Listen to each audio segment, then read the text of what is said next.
নমস্কার, বিল্টুসের official YouTube চ্যানেলের পক্ষ থেকে সকলে জানাই স্বাগতম। শুভ সন্ধ্যা। আজকে আমরা আপলোড করব পশ্চিমবঙ্গের অধিবাসীদের জীবিকা ও শিক্ষা, আনন্দমার স্কুলের ক্লাস 4-এর জিওগ্রাফি যে বাংলা ভার্সন ভূগোল, তার ভূগোলের 7ম পার্ট পশ্চিমবঙ্গের অধিবাসীদের জীবিকা ও শিক্ষা, এর আমরা পুঙ্খানুপুঙ্খ আলোচনা করব। তো আজকের এই পার্টটা শোনার আগে অবশ্যই লাইক করবেন, কমেন্ট করবেন, শেয়ার করবেন। আর বিল্টুসের অফিসিয়াল ইউটিউব চ্যানেল এবং বিল্টুসের স্টাডি চ্যানেল, এই দুটো চ্যানেল আপনারা অবশ্যই সাবস্ক্রাইব করতে ভুলবেন না। পাশাপাশি বেল আইকন প্রেস করে রাখবেন যাতে ভবিষ্যতে আমি ভিডিও আপলোড করলে সবার আগে আপনার কাছে পৌঁছায়। চলুন আজকে শুরু করা যাক পশ্চিমবঙ্গের অধিবাসীদের জীবিকা এবং শিক্ষা সম্বন্ধে। মানুষকে বেঁচে থাকতে হলে কী করতে হবে? খাদ্য, বস্ত্র এবং বাসস্থান, এই তিনটি জিনিসের প্রয়োজন হয় ওতপ্রোতভাবে।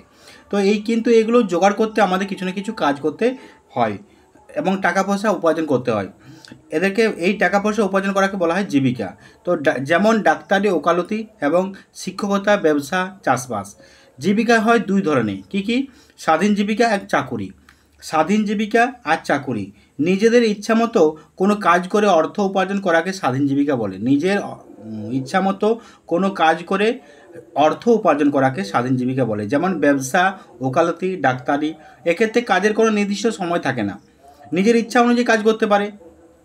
আর কোনো কারখানা বা সরকারি ও বেসরকারি অফিসে মাস মাইনা হিসেবে কাজ করাকে চাকুরি বলে। এই কাজে নির্দিষ্ট সময় যেতে হয়, নির্দিষ্ট সময়ে কাজে ছুটি হয়। ডাক্তারি বা ওকালতি স্বাধীন ব্যবসা হলো কোনো ডাক্তার বা উকিল মাস মাইনা হিসাবে কাজে নিযুক্ত কাজ করেন, তাকে চাকুরি পর্যায়ে পড়ে। চাষি যখন তার নিজের ইচ্ছা মতো জমিতে কাজ করে তখন তাকে স্বাধীন জীবিকা বলে, এবং অন্যের জমি যদি চাষ করে পয়সা নিয়ে অন্যের জমিতে চাষ করেন তখন তাকে চাকুরি বলে। পশ্চিমবঙ্গের পার্বত্য অঞ্চল ও সমভূমি অঞ্চলে, মালভূমি অঞ্চলে জীবিকা আলাদা আলাদা হয়। যেমন পার্বত্য অঞ্চলের জীবিকা, পার্বত্য অঞ্চল মানে পর্বত, যেখানে পর্বত্য এলাকা, সে পার্বত্য অঞ্চলে মানুষরা কী করে? বনের কাঠ সংগ্রহ করে, মধু সংগ্রহ করে, ফলমূল সংগ্রহ করে জীবিকা নির্বাহ করেন। এছাড়া পর্যটন কেন্দ্র গড়ে ওঠে, বহু লোক পর্যটন শিল্পে কাজ করেন।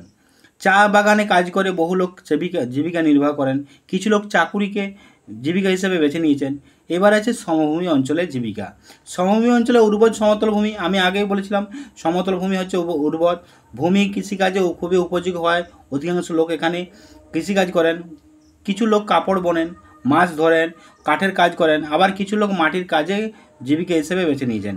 শহর অঞ্চলে চাষের জমি কম থাকায় এখানকার লোকেরা বিভিন্ন অফিস, আদালত, কলকারখানা কাজ করে, চাকরি করে জীবিকা নির্বাহ করেন।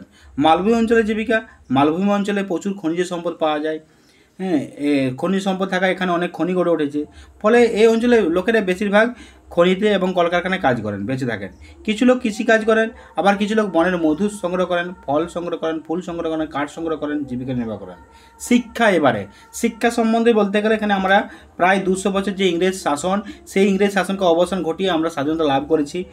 এখন আমরা স্বাধীন দেশের নাগরিক, ফলে আমাদের প্রতিটি শিশুর উপযুক্ত শিক্ষা পাওয়ার জন্মগত অধিকার। সকলে একটা নির্দিষ্ট মান পর্যন্ত শিক্ষা নিতে হবে, যাতে যে সব কিছুর ভালো মন্দ এবং উন্নতি বুঝতে পারে। কোনো অবস্থায় যেন না তাকে ঠকতে হয়। প্রাথমিক এবং মাধ্যমিক পর্যায়ে তাকে অবৈতনিক শিক্ষা ব্যবস্থা প্রয়োগ করতে হয়, অবৈতনিক শিক্ষা ব্যবস্থা নিতে হয়। প্রাথমিক পর্যায়ে বিনামূল্যে পাঠ্যপুস্তক দেওয়া হয়। এখন আমাদের অনেকে জীবিকা কিন্তু উচ্চশিক্ষা লাভ করেন।